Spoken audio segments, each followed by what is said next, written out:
स्वागत है दोस्तों। आज हम सभी हिंदी साहित्य के महत्वपूर्ण रचनाओं पर आधारित वन लाइनर प्रश्नों को यहाँ पर देखेंगे, जो कि आगामी EMRS की परीक्षा, TGT, PGT की परीक्षा और LTGIC इन सभी परीक्षाओं की दृष्टि से बहुत महत्वपूर्ण सारे प्रश्न होंगे। तो ध्यान से देखिएगा इन सारे प्रश्नों को। देखते हैं सबसे पहला पॉइंट, आषाढ़ का एक दिन, ये नाटक है। आषाढ़ का एक दिन, इसके नाटककार कौन हैं? तो आपको ध्यान रखना है मोहन राकेश। आषाढ़ का एक दिन नाटक के रचयिता हैं मोहन राकेश। अब इसके विषय में आपको ध्यान रखना है, इसका जो प्रकाशन वर्ष है वो है 1958। ठीक है, आषाढ़ का एक दिन का प्रकाशन वर्ष क्या है? 1958 है। इसके विषय में कुछ और महत्वपूर्ण बातें हैं जो कि आपको ध्यान रखनी है। इस नाटक में कुल कितने अंक हैं? इसमें कुल अंक कितने हैं? तो आपको ध्यान रखना है आषाढ़ का एक दिन नाटक में कुल 3 अंक हैं। ठीक है, बहुत महत्वपूर्ण पॉइंट है, क्योंकि अंक भी कई बार मिलान के रूप में भी पूछ लिया जाता है और इस तरह से भी कि आषाढ़ का एक दिन नाटक में कुल कितने अंक हैं, इस रूप में। इसके अगर हम प्रमुख पात्रों की बात करें, इस नाटक के प्रमुख पात्र, तो आपको ध्यान रखना है इसमें है अंबिका। अंबिका के बाद आपको ध्यान रखना है मल्लिका। अंबिका, मल्लिका, कालिदास। अंबिका, मल्लिका, कालिदास, दंतुल, मातुल, दंतुल, मातुल और विलोम। इतने पात्रों के नाम आपको ध्यान रखना है। ये सभी इसी आषाढ़ का एक दिन नाटक के प्रमुख पात्र हैं। ठीक है, आगे हम देखते हैं इसी नाटक के विषय में कुछ और महत्वपूर्ण पॉइंट, और ये सारे पॉइंट बहुत महत्वपूर्ण हैं, इसलिए आपको ध्यान रखना होगा। और मोहन राकेश के जो ये नाटक हैं, जयशंकर प्रसाद के ऐतिहासिक नाटकों की परंपरा को नया आयाम देते हैं। तो क्या है मोहन राकेश के नाटक? मोहन राकेश के नाटक किस किस्म के हैं? ऐतिहासिक नाटक। ऐतिहासिक नाटक। तो ये इनके ऐतिहासिक नाटक जयशंकर प्रसाद जी के जो ऐतिहासिक नाटक हैं उसी परंपरा को आगे बढ़ाते हैं। ठीक है, तो ये ऐतिहासिक नाटकों की परंपरा में आता है, इसे आपको ध्यान रखना है। इसके विषय में देखिए, बच्चन जी एक बहुत बढ़िया उद्धरण लिखते हैं जो कि आपको ध्यान रखना है। बच्चन जी के हिंदी साहित्य का दूसरा इतिहास में ये कथन है कि आषाढ़ का एक दिन, आषाढ़ का एक दिन, इससे आपको थीम पता चलेगी कि इस नाटक में क्या है। राज्याश्रय और व्यक्ति स्वातंत्र, और व्यक्ति स्वातंत्र। राज्याश्रय और व्यक्ति स्वातंत्र के बीच भटकती हुई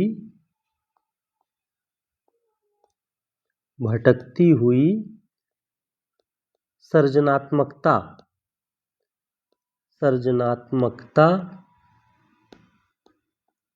का नाट्य बिंब है। ठीक है, इसे ध्यान रखना है कि ये कथन किसका है?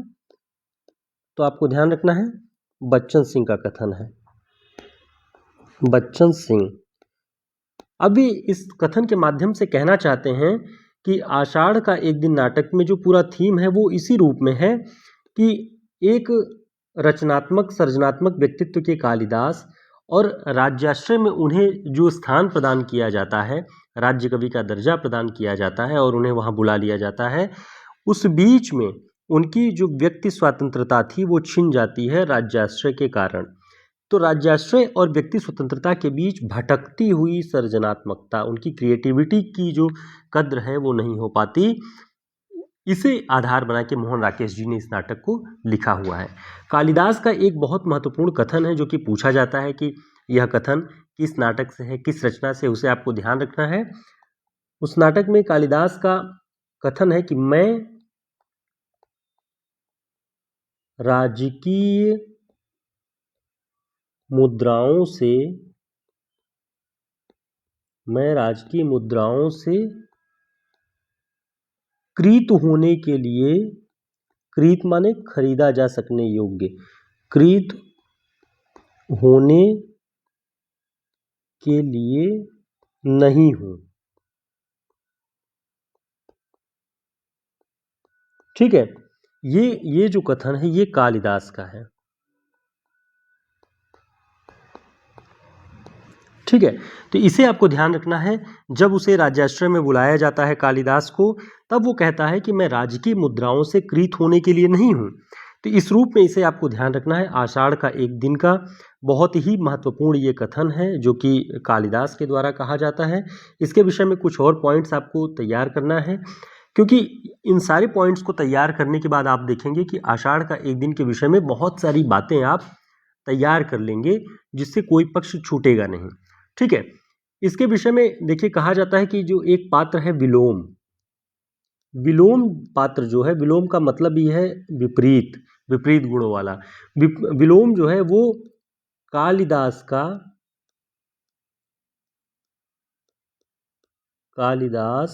के व्यक्तित्व का विरोधी पात्र है, विरोधी पात्र है। ठीक है, तो कभी भी पूछे कि कालिदास के व्यक्तित्व का विरोधी पात्र आषाढ़ का एक दिन में कौन है, तो ध्यान रखना है आपको कि विलोम उसका विरोधी व्यक्तित्व वाला पात्र है। ठीक है, अब ये एक बात और आपको ध्यान रखना है कि जब राज्याश्रय में पहुंच जाते हैं कालिदास, तो राज्याश्रय में पहुंचने के बाद उनका नाम कालिदास न होकर के क्या हो जाता है, मात्रगुप्त। ठीक है, मात्रगुप्त का नाम कालिदास या कालिदास का नाम मात्रगुप्त, ये आपको ध्यान रखना है। ठीक है, विलोम के विषय में कहा जाता है कि विलोम कालिदास का जो विलोम है वो रोमांस का विलोम है। तो विलोम किस तरह का पात्र है, विलोम एक खल चरित्र वाला पात्र है। तो विलोम जो है वो क्या है, रोमांस विरोधी पात्र, रोमांस विरोधी पात्र। ठीक है, क्योंकि रोमांस जो मल्लिका और कालिदास के बीच जो भावनात्मक जो संबंध होता है, जो प्रेम होता है, उसका पूरी तरह से खंडन करने वाला एक पात्र अगर कोई है तो वो है विलोम। विलोम अपने जो यथार्थ दृष्टि उसकी है, जो कटु यथार्थ की दृष्टि है, उसके कारण बहुत ही खल प्रतीत होता है, खलनायक जैसा प्रतीत होता है, और इसीलिए उसे कहा गया कि ये रोमांस विरोधी पात्र है। ठीक है, तो साथियों ये आषाढ़ का एक दिन के विषय में बहुत महत्वपूर्ण पॉइंट्स थे। आगे हम एक और बहुत ही महत्वपूर्ण जो नाटक है उसके विषय में भी देखेंगे, जो है अंधा युग। अंधा युग के महत्वपूर्ण पॉइंट्स को भी इस क्लास में हम देखेंगे, जो कि परीक्षाओं की दृष्टि से आगामी बहुत महत्वपूर्ण है। तो आप EMRS की परीक्षा या आगामी जो UGC नेट की परीक्षा होने वाली है, राजस्थान असिस्टेंट प्रोफेसर की भर्ती परीक्षा, सभी में बहुत महत्वपूर्ण है। और हमारा हिंदी साहित्य का शॉर्ट नोट्स, सारे पॉइंट्स आपको इसमें मिल जाएंगे, जिसमें 40 बड़े रचनाकारों पर, हिंदी साहित्य के इतिहास, काव्यशास्त्र, भाषा विज्ञान, सब पर इसमें वन लाइनर प्रश्न है। तो आप इसे ऑर्डर कर सकते हैं। साथ ही 1000 प्रश्नों का जो टेस्ट सीरीज हमने चलाया हुआ था उसका भी कलेक्शन है, आप चाहें तो इसे ऑर्डर कर सकते हैं हमारे व्हाट्सएप नंबर पर संपर्क करके 9696994252। इस पे संपर्क करके व्हाट्सएप पे आप इसे ऑर्डर कर सकते हैं। बहुत महत्वपूर्ण नोट्स है जो आगामी सभी परीक्षाओं के लिए बहुत ही महत्वपूर्ण सिद्ध होगा। देखते हैं अंधा युग नाटक के विषय में। तो सबसे पहले आपको ध्यान रखना है अंधा युग नाटक के रचयिता कौन है, इसके लेखक कौन है।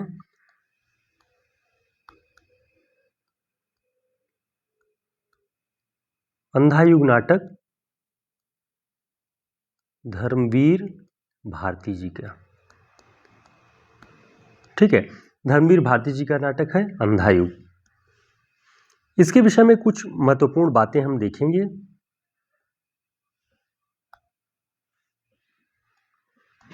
सबसे पहले आपको ध्यान रखना है कि धर्मवीर भारती जी का जन्म वर्ष आपको ध्यान रखना है। धर्मवीर भारती जी का जन्म वर्ष क्या है? 1926। और कहाँ पे हुआ है? इलाहाबाद। ठीक है, तो जन्म वर्ष 1926 और स्थान इलाहाबाद। इनकी एक बहुत प्रसिद्ध पत्रिका रही है, ध्यान रखना है आपको, धर्मयुग नाम से। तो धर्मवीर भारती जी का नाम ही है, तो धर्मयुग नाम से इनकी पत्रिका है, उसे भी आपको ध्यान रखना है।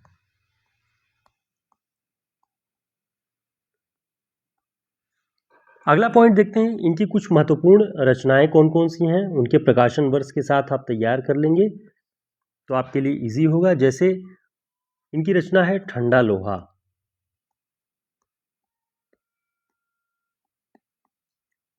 ठंडा लोहा, इसका प्रकाशन वर्ष 1952। अंधायुग के विषय में आप जानते हैं, अंधायुग का प्रकाशन वर्ष क्या है? अंधायुग का जो प्रकाशन वर्ष है 1955। ठीक है, कनुप्रिया एक महत्वपूर्ण रचना है इनकी। कनुप्रिया, कनुप्रिया का प्रकाशन वर्ष क्या है? 1959। ठीक है, इसके अलावा सात गीत वर्ष। सात गीत वर्ष, सात गीत वर्ष का प्रकाशन वर्ष क्या है? 1959। और एक अन्य है, ध्यान रखिएगा, देशांतर। ठीक है, इतनी रचनाएं आपको धर्मवीर भारती जी की ध्यान में रखनी है। आगे देखते हैं, इस नाटक के प्रमुख पात्रों के विषय में आपको ध्यान रखना है। इस नाटक के प्रमुख पात्र कौन कौन से हैं? जैसे हमने उस नाटक के प्रमुख पात्रों के नाम देखा, तो यहाँ भी इसके प्रमुख पात्रों के नाम आप देख लेंगे तो हमेशा तैयार रहेगा। कौन कौन से हैं? सबसे पहले देखिए, गांधारी। महाभारत के जो पात्र हैं वही इस नाटक के पात्र हैं। धृतराष्ट्र,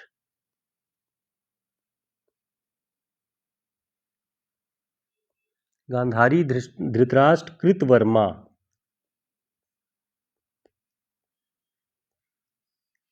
युधिष्ठिर,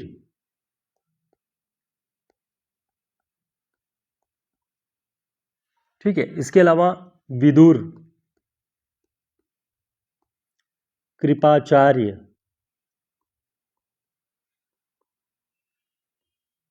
अश्वत्थामा,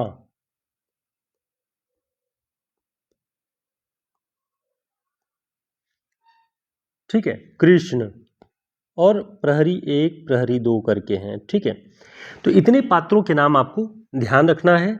आप इतने पात्रों के नाम ध्यान रखेंगे तो कभी भी मिलान वाले जो प्रश्न बनते हैं आप उन प्रश्नों को बेहतर ढंग से कर पाएंगे। आगे कुछ और महत्वपूर्ण पॉइंट्स इसके विषय में देख लेते हैं जो कि आपकी परीक्षाओं की दृष्टि से बहुत महत्वपूर्ण रहेगा। सबसे पहली बात यहाँ पे आपको ध्यान रखना है कि इसका घटना काल क्या है। इस नाटक का ऐतिहासिक घटना काल क्या माना जाता है? तो आपको इसके विषय में ध्यान रखना है कि महाभारत के 18वें दिन की संध्या।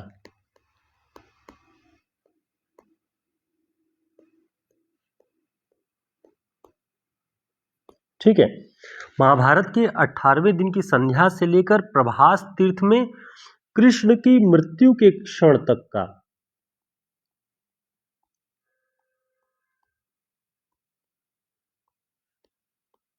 कृष्ण की मृत्यु तक का क्षण, तो ये इसका जो है घटना काल है, आपको इसे ध्यान रखना है। ठीक है, और देखते हैं इसके विषय में कुछ और महत्वपूर्ण पॉइंट्स। इन छोटे छोटे वन लाइनर से आपके बहुत सारे पॉइंट्स तैयार हो जाएंगे परीक्षाओं की दृष्टि से। इसमें कुल कितने अंक हैं, सबसे पहले हमें यह ध्यान रखना होगा। इस नाटक के कुल अंक कितने हैं? ध्यान रखना है, इसमें कुल 5 अंक हैं।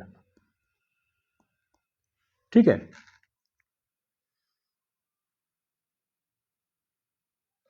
आगे देखते हैं। इसके अंकों के नाम बहुत महत्वपूर्ण हैं, क्योंकि कई बार पूछा जाता है कि पहला अंक कौन सा है, दूसरा अंक कौन सा है, तीसरा कौन सा है। तो सबसे पहले ध्यान रखिएगा, पहला अंक, जो इसका पहला अंक 5 अंक है, तो पहला अंक उसका नाम क्या है? कौरव नगरी। कौरव नगरी। दूसरा अंक क्या है?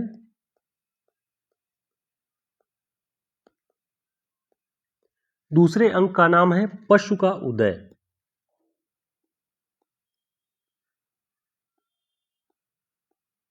ठीक है, तीसरा अंक,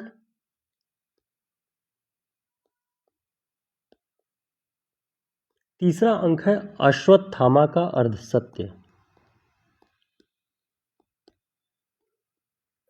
तीसरा अंक अश्वत्थामा का अर्धसत्य। ठीक है, अब 3 अंक जब पूरे हो जाते हैं, यहां से आपको थोड़ा सा ध्यान रखना है कि जैसे ही 3 अंक पूरा होता है वैसे ही अंतराल आ जाता है। क्या? 3 अंक के बाद अंतराल।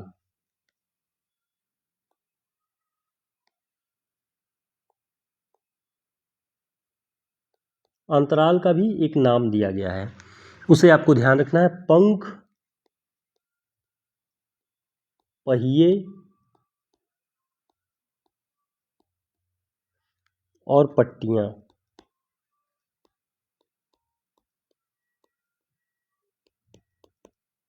ठीक है, तो ये पॉइंट आपको यहां ध्यान रखना है कि कितने अंक के बाद अंतराल आता है। तो तीसरे अंक के बाद इसमें अंतराल आता है। अंतराल का नाम है पंख, पहिए और पट्टियां। इसके बाद आएगा चौथा अंक। चौथा अंक, चौथे अंक का क्या नाम है? तो ध्यान रखना है आपको, गांधारी का श्राप। गांधारी का श्राप। ठीक है, चौथा अंक है गांधारी का श्राप। और अब देखते हैं पांचवा अंक क्या है। पांचवा अंक, पांचवें अंक का नाम है विजय।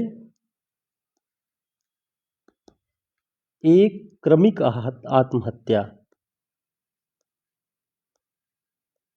क्रमिक आत्महत्या। ठीक है, तो पांचवें अंक का नाम है एक क्रमिक आत्महत्या। अब यहां से देखते हैं हम कि पांचवें अंक के बाद ही ये नाटक समाप्त नहीं होता है। जैसे तीसरे अंक के बाद अंतराल आया है, पांचवें अंक के बाद आता है समापन। ठीक है, अब समापन को भी एक शीर्षक दिया गया है, प्रभु की मृत्यु।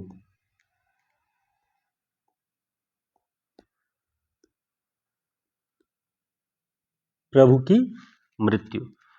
तो साथियों देखिए, इतने सारे पॉइंट्स आपके लिए बहुत महत्वपूर्ण थे। इस नाटक के सारे अंकों के विषय में आप ध्यान रखेंगे, किस अंक के बाद अंतराल आता है, किस अंक के बाद समापन आता है। ये सारे पॉइंट्स जब आप ध्यान रखेंगे तो आप इस नाटक के शीर्षकों के विषय में जो इनके हैं वो सारी बातें भी आप अच्छे से तैयार कर पाएंगे।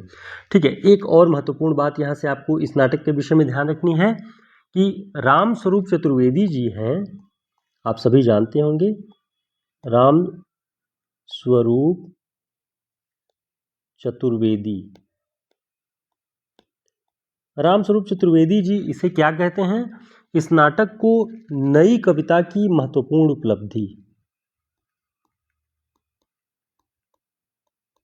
नई कविता की महत्वपूर्ण उपलब्धि। ठीक है, तो इतनी बातें आपको ध्यान रखनी है। तो हम लोगों ने आज की इस वीडियो में क्या देखा? हमने आषाढ़ का एक दिन मोहन राकेश का नाटक है उसके विषय में, और धर्मवीर भारती का अंधा युग, ये बहुत महत्वपूर्ण नाटक भी हमने यहाँ पे देखा, इसके विषय में महत्वपूर्ण बातें देखी। और इसके आप कुछ अगर जो महत्वपूर्ण पंक्तियाँ हैं उसे देखें तो वध मेरे लिए नहीं नीति है, अब आप देखिए महत्वपूर्ण, अगर इनके कथन अगर देख लें, जो पंक्तियां हैं, वध मेरे लिए नहीं नीति है।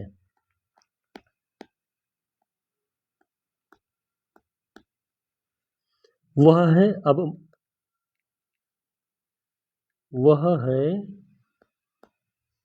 अब मनोग्रंथि।